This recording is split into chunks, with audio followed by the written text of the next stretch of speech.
In the hinterland of Ragama is a small chapel dating back to 1911, built when a few Catholics, together with the parish priest of the area, erected a small chapel of the Lady of Lourdes. In 1917, a small grotto was added on a side, and subsequently the church was expanded to accommodate the increasing number of pilgrims. In 1940, Archbishop Jean-Marie Masson made a vow that if Sri Lanka remained unharmed after the World War, he would build a basilica.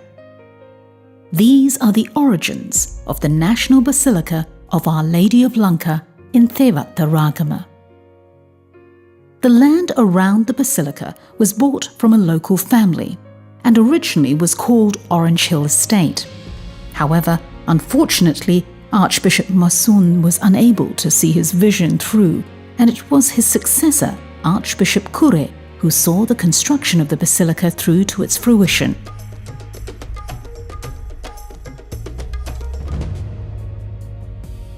The basilica was built on the plans of Father Harris, who decided to incorporate elements of an Indian temple into the architecture. The front view of the basilica is in the shape of an Indian temple with twin towers on either side, symbolizing the love of God and the love of our neighbor. The front of the basilica has the cross with the figure of Christ in bronze and was created by the renowned local artist Lila Pires. The top cross on the dome rests on a triple pedestal and has 3 horizontal bars like those found on a Greek Oriental cross. The impressive front facade of the basilica has 6 granite pillars representing the 6 dioceses at the time of war. The sides of the basilica also have bronze relief sculptures depicting the history of Christianity in Sri Lanka. The basilica has 3 sections which pilgrims can observe Mass. The 4th section leads to the section where the statue of Our Lady of Lanka is installed and the Holy of Holies. The statue of Our Lady of Lanka was created based on the statue of Our Lady of Fatima from Portugal. It differs from that because it has infant Jesus in her arms. The view from above the basilica creates a sign which all Catholics can relate to. The centerpiece at the main altar is a large undressed block of granite brought in from a quarry at Kirimatiyagara. The Holy of Holies contains the tabernacle, meeting identical measurements to the one in the Old Testament. The tabernacle is flanked by 2 angels on either side.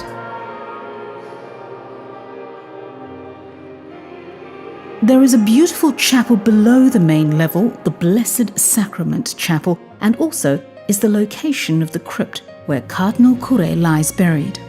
The chapel and the crypt are open year-round for Eucharistic adoration.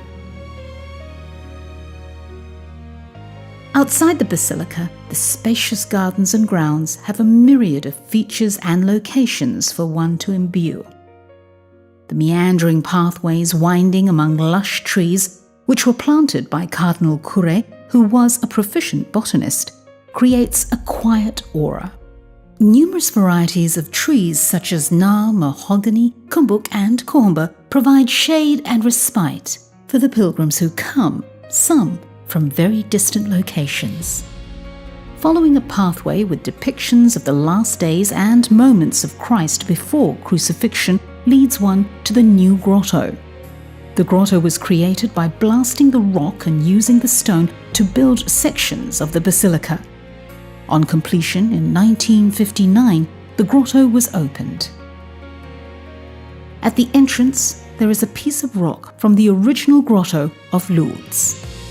The new chapel of Our Lady of Lourdes has been built just above the grotto. One needs to access a number of steps to reach the chapel, and the building is modelled on the architecture of the original chapel and grotto in Lourdes. Here too, pilgrims spend a quiet moment in reflection after crossing a water feature, which is a symbolic act of cleansing.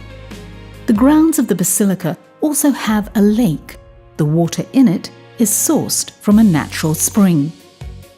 There is also a museum and heritage centre. The entrance has 2 statues of St. Joan of Arc and the Good Shepherd. The museum, designed by Father Anselm de Cruz, contains various artefacts collected over the last century. One notable artefact is the chair, which the Pope used during his visit.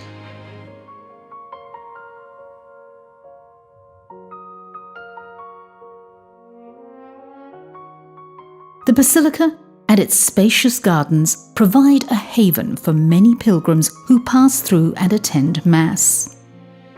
Today, the trees and flowers of this parkland most often makes pilgrims sit outside to enjoy the proceedings, which can be followed from any corner while being one with nature.